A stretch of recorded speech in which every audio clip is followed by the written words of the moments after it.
이준석이 자기가 황제가 되려고 당대표 권한을 대폭 강화해 놓다 보니까 그렇죠. 그 권한을 당원당규에서 허은하 대표가 그대로 지금 갖고 있어요. 아니, 그러니까 여기서 지금 이번 주에는 그 천하람이 최고위원회를 소집해서 뭐 조전 최고위원하고 허은하 대표를 직무 정지시켜버렸다 그랬잖아요. 그러든지 말든지. 근데 이제 여기 보니까 난 당규에 이렇게 됐나 보더라고. 이 최고위원회는 또 무조건 당대표가 소집할 수 있도록. 예. 그러니까 사실은 제가 알기로는 다른 데서는 최고위원 소집 방법이 여러 가지가 있는데, 그러니까 항상 그러니까 이준석이가 자기가 완전히 황제가 되려고 이 당의 당대표 권한을 다른 당과 비해서 엄청나게 강화시켜 놓은 거죠. 그러니까 견제를 안 받게끔. 그러니까 최고위원회의를 당대표만이 소집하게 해놓았기 때문에 천하람이 소집할 수 있는 권한이 없다는 거 아니에요, 이게. 심지어요. 보통 이제 국민의힘이나 민주당을 보면 그 최고위원회에서 모든 걸 다 결정할 수 있는 게 아니에요. 예를 들면 최고위원들이 갑자기 급발진해가지고 당 대표는 앞으로 매달 뭐 2천만 원씩 활동비를 받고 최고위원들은 1,000만 원씩 받는다라고 7명이 모여 땅땅 두드리면 그게 반영이 됩니까? 안 되는 거예요. 당헌 당규로 대표에 대한 활동비라든가 특히 돈이 관여되는 문제에 대해서는 딱 세부적으로 아주 구체적으로 규정이 돼 있거든요. 그렇기 때문에 보통 그렇게 결정을 하면 이거를 국민의힘 같은 경우에는 중앙위에서 소집해서 형식적이나마 중앙위 1,000명 미만의 뭐 그 안에 다 들어가요. 국회의원, 당협위원장, 그다음에 사무처 중에 중앙당 사무처는 몇 급 이상, 지방당 사무처장 들어가고 다 들어가서 소위 말해서 주주들이 모여서 결정을 보도록 돼 있고, 그 다음에 민주당 같은 경우에는 전국이라는 걸 열어서 어쨌든 형식상이지만 그 과정을 거치게 돼 있는데, 우리는 개혁 당무위라고 있거든요. 그게 아직 구성이 안 됐다고 이제 얘기를 하지만, 개혁 당무위도 얼마나 이 대표 권한이 강하냐면, 민주당과 국민의힘은 전국위 의장, 중앙위 의장을 대표가 안 하고 다른 사람을 임명을 해요. 그래서 대표를 밀어낼 때 대표 힘이 약하면 여기서 그냥 대주주가 와가지고 두드려가지고 중앙위 의장, 전국위 의장이 대표를 밀어내도록 이렇게 두드리고 하는데, 우리는 개혁당무위원회 의장도 당대표가 해요. 당대표가 하고, 심지어 최고위원들이 안건을 상정해도 이 상정을 대표가 판단했을 때 이거를 수년시킬 수도 있고 연기할 수도 있고, 심지어 대표가 생각했을 때 상당한 사유가 있으면 이걸 안건을 이렇게 상정 안 하고 개혁당무위원회를 안 열 수도 있어요. 그러니까 이거 제가 봤을 때는 도대체 이거를 어떻게 대표를 끌어내리겠다는 거냐. 허은하의 잘못을 떠나서 이건 도저히 불가능하다고 봤거든요. 이게 어떻게 보면 뭐 자승자박인데, 이준석이 자기가 황제가 되려고 당대표 권한을 대폭 강화해 놓다 보니까, 그렇죠. 그 권한을 당원당규에서 허은하 대표가 그대로 지금 갖고 있으니까 사실상 틈이 없어요. 이걸 끌어낼 수 있는 틈이 없다 보니까 당원 소환제를 들고 왔는데, 그렇죠. 나는 그 천하람이라는 자는 그 변호사 자격증을 박탈시켜야 겠다. 내가 아마 좀 시간이 되면은 내 변협에다가 좀 넣을까 그러는데, 아니 변호사라는 자가 그냥 법을 마음대로 떠들어대서 당원당규가 뭐 미흡하니까 주민소환법을 들고 오겠다? 아니 그러면은 당원당규가 미흡해가지고 막 이 한국에 있는 그 수많은 무슨 법 다 들고 와서 처리겠다 하면 당원당규가 뭡니까? 그럼 다 무너지는 거지. 그렇게 해서 이 당원소환제 지금 투표를 시행하는데, 저희가 아마 그때 지난주도 우리가 뭐 말씀드렸는데, 이 한국이라는 나라는 실질적으로 정당이 국가 보조금을 받잖아요. 그렇죠. 예. 이게 사실은 이 중앙 권력이 정당들을 통제하는 그런 좀 안 좋은 것도 있는 건데, 그러다 보니까 선관위가 이제 결정 권한을 상당히 많이 갖고 있습니다, 이 당에 대해서. 근데 선관위에다가 뭐 얘기하려면은 선관위가 예를 들면 개혁신당에 있는 이 내부 상황을 다 파악해가지고 어떻게 판단합니까? 그래서 선관위는 뭘 보냐? 선관위에 등록된 당대표 직인만 보는 거예요. 그 수밖에 없잖아요. 맞아요.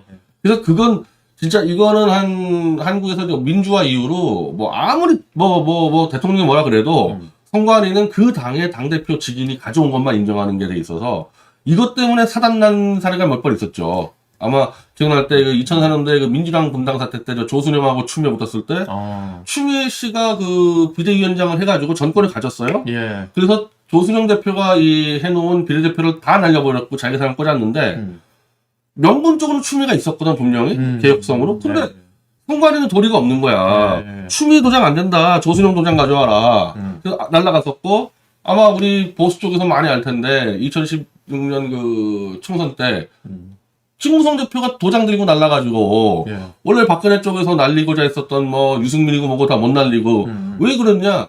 그때도 마찬가지예요. 김무성 당대표 도장 없으면 아무것도 안 되는 거야. 박근혜 대통령 도장 가지고 안 되는 거고. 네. 그래서 이거는 뭐 완벽하게 그냥 정리가 된 거거든요. 그래서 그 다음부터는 어느 누구도 이제 당대표 도장 없이 까부지 않는 거죠. 어느 당이든. 그걸 나는 변호사라는 천하람이 당대표 도장도 없이 선관위에다가 지도장 찍었다면서? 제가 봤을 때는 이분들이 아직 젊다 보니까 그 혈기에 세상을 너무 쉽게 생각하는 것 같아요. 그러니까 자기들이 그 팬덤이 있다 보니까 그냥 주로 내가 그냥 얘기를 할게. FM 코리아나 뭐 정치 갤러리 이런 데다가 좌표 찍고 댓글 쓰고 이러면 그게 이제 한 개인이 여기에 이제 영향을 받고 페이스북에 맨날 악플 달잖아요. 그런 걸 쓰면 이 사람이 위축돼서 얘가 자기 풀에 못 견뎌서 결국은 물러나겠구나. 그동안 그렇게 그게 정치를 해왔는데 그게 먹힌 거예요. 근데 우리는 세상 살 만큼 다 살았고 그리고 우리 주변에 지금 포진하고 있는 분들이 전부 다 전직 공무원들이에요.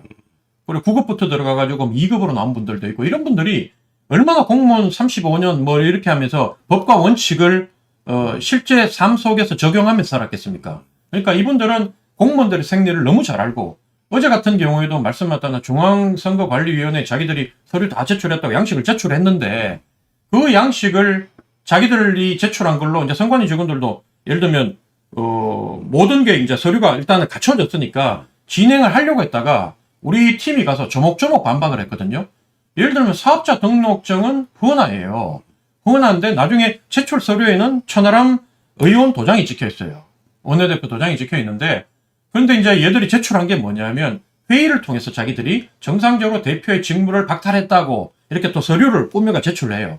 근데 우리는 또 우리가 서류가 있잖아요. 그걸 인정하지 않고 그게 도리어 불법이고 저 사람들이 하는 게 위법이다, 탈법이다. 그래서 그 부분에 대해서 현재 법원에 고발을 해놨다.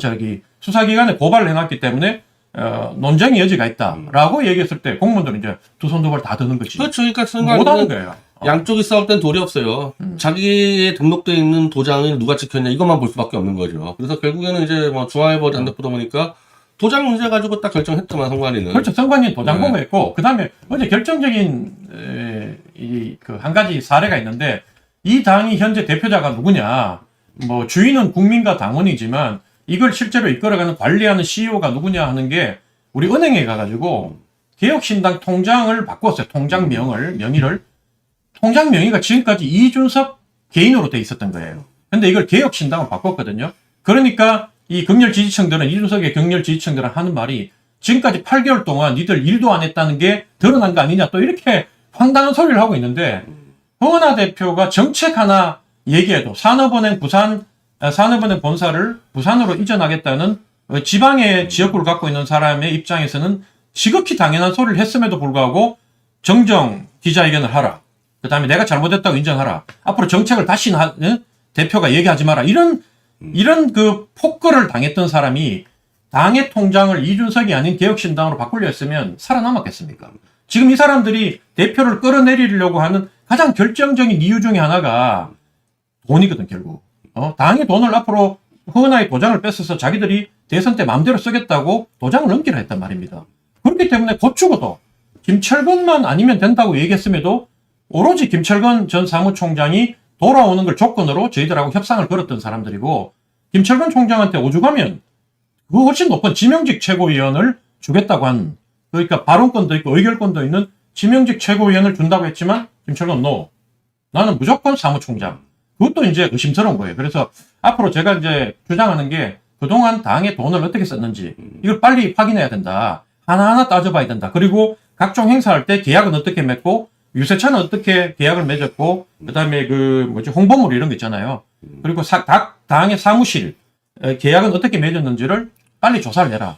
잠깐만 우리가 개혁신당 창당은 총선 전에 창당을 했고 예. 총선 때까지는 당대표가 누구였습니까? 총선 전에 이준석이었죠. 이준석 대표하고 추대. 추대로 했고 총선 끝나고 이제 당원 국민 선거로 허은하 냈기 때문에 그 허은하 대표 이전에 만약에 이 재점에서 사고 터졌다 그러면 이준석 책임이네요? 그렇죠. 그렇죠. 그 전에 만약에 총선 때 어쨌든 돈이 당에서 많이 지출이 됐고 그 총선 때 지출된 돈에 대해서 좀 정밀하게 봐야 될 이 필요가 있다. 저는 그렇게 주장하죠. 저는 왜냐하면 정당의 돈을 미국처럼 20불 이상 되는 건 전부 다 공개하자. 대표가 뭐 10,000짜리 밥을 먹었든 100,000짜리 밥을 먹었든 그것도 국민들이 알아야 되고 10만 원 먹었으면 10만 원 먹은 이유가 있겠지. 밝히자고 했는데 사실은 제가 최고위원 때 그렇게 공약을 했음에도 불구하고 제가 최고위원 8개월 하는 동안 허은하 대표도 저한테 통장을 보여주지 않았고 그 다음에 사무총장, 통장은 딱 대표와 사무총장과 그 담당하는 그 직원 있잖아요. 총무국장인가?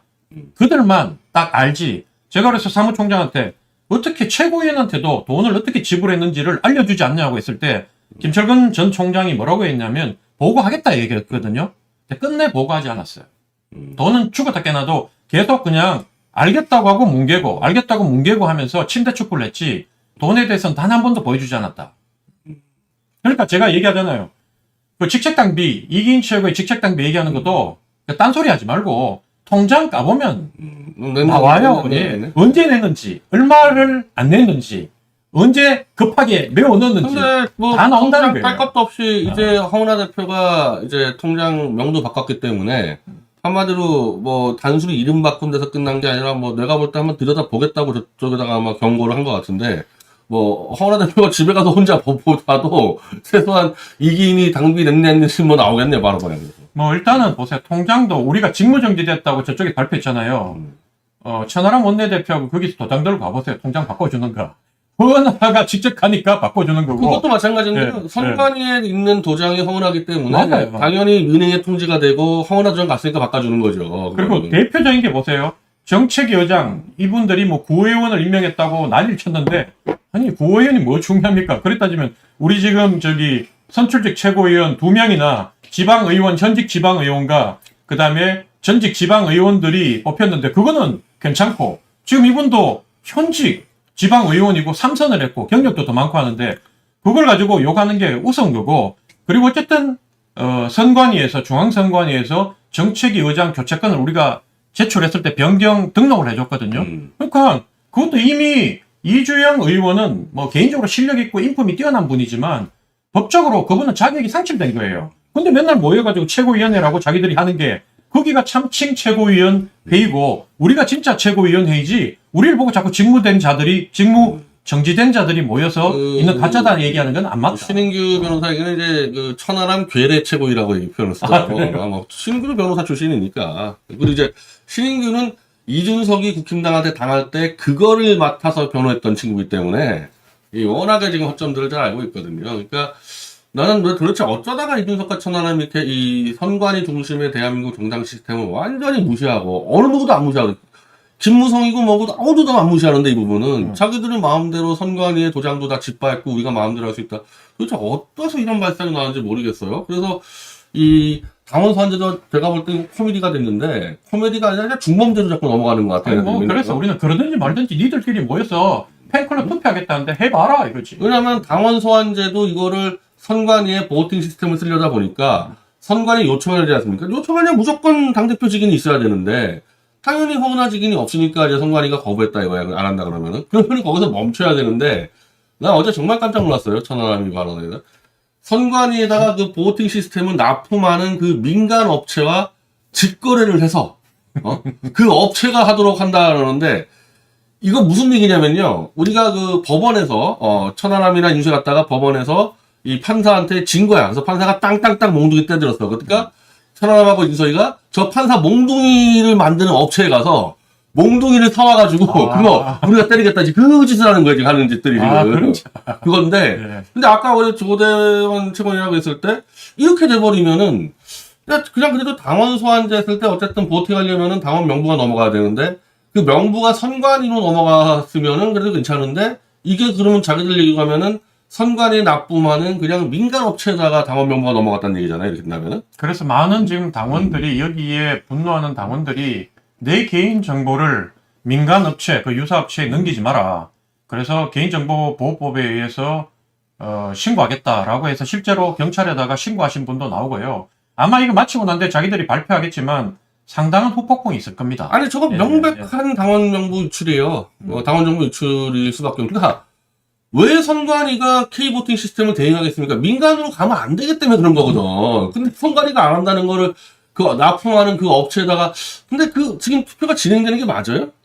뭐 저한테도 지금 왔는데 맞어요? 제 주변 분들이 왜 내가 이거 언제 동의했다고 이걸 맘대로 그 지들이 돌리냐고. 납품업체가 그거 위험할 텐데. 그래서 어쨌든 뭐 주변에서 얘기하시는 분들은 그 납품업체 그리고 납품업체에 개인정보를 넘긴 자들 그 받은 왜냐면- 납품업체도 문제가 돼요, 저거. 대표가 승인을 안 했기 때문에 왜냐면 우리 당도 대표가 자기 문제이기 때문에 이저들이 계속 얘기하는 게 뭐 대표가 제척 사유에 되기 때문에 대표는 발언 권한, 선택의 권한이 없다, 판단의 권한이 없다고 얘기를 하는데 우리 당에 보면 당무감사위원회도 이제 구성이 돼 있거든요. 우리가 저들이 하도 정책위 의장을 가지고 의결사항이다 보니까 그동안 계속 이걸 갖다 모든 결정을 못하도록 계속 이걸 갖다가 소위 말해서 파토를 낸 거예요. 최고위원회에서 보고사항과 협의사항은 되는데 의결을 해서 만들어야 되는 뭐 예를 들면 당무감사위원을 임명한다든지 공천관리위원회를 구성한다든지 이런 면을 계속 그냥 자기들이 유리할 때는 와서 떠들고 불리할 때는 나오지 않고 이렇게 해서 파토를 냈기 때문에 어쩔 수 없이 정책위원장을 해임하고 새로운 분으로 뽑은 건데 지금 이 상황에서 우리가 이제 대표가 넘긴 적이 없는 내용을 가지고 지금 자기들이 했기 때문에 이 부분에 대해서도 반드시 책임을 물어야 된다. 이렇게 생각하고 이 있습니다. 예. 범죄 행위가 제가 볼 때 한 8, 9개 될 것 같은데, 이거 지금 하면 할수록 계속 늘어날 겁니다, 이런 부분들 대해서. 그리고 저는 개인적으로 소환 사유라고 한 4가지 사유, 저한테 4가지를 얘기했거든요. 뭐 그중에 대표적인 게 사무처 직원들에게 폭언 협박을 했다는 내용이 있어요. 그래서 제가 주변 분들이 그러시더라고. 내가 사무처 직원한테 막말한 것도 않고 아니 배임한 거를 배임했다고 그러고 공문서 위조한 걸 공문서 위조했다고 그러지 무슨 표현을 달리 하겠습니까? 그리고 범죄 혐의자들이 있다고 얘기한 걸 가지고 폭언 협박했다고 도리어 저를 이제 걸었는데 안 그래도 우리 당에서 이미 사무총장 명의로 고소인으로 고발을 해놨고 또 개인적으로도 법적인 문제를 추진하려고 하고 있기 때문에 저를 갖다가 또 그렇게 걸었다면 또 무고로 처벌 내용만 범죄 혐의만 늘어나는 거기 때문에 뭐 언제든지 예, 대응해 주려고 합니다. 예.